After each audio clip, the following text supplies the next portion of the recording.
Hello! To understand square roots, let's talk about perfect squares. A perfect square is a whole number that is the result of raising a number to the second power. In this table, we have a few examples of perfect squares. These are 1, 4, 9, 16, 25, 36, 49, 64, 81, and 100.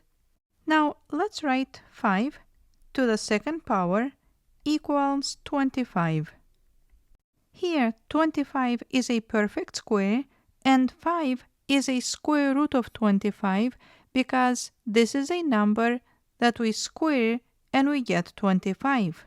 Now besides 5, there is another number that if we square, we also get 25, and that is negative 5.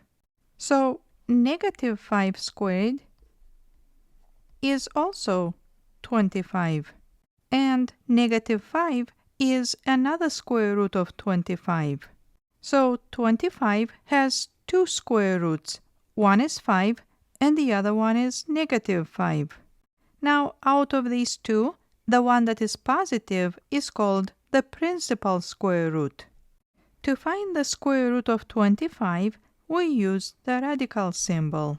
Then we say that we have square root of 25, and the result of square root of 25 is the principal square root, which is 5.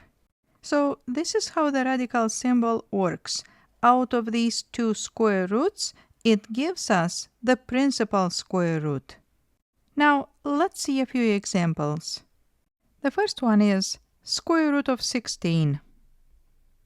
The result will be 4 because 4 squared equals 16, and since 4 is positive, it represents the principal square root. The next example is negative square root of 16.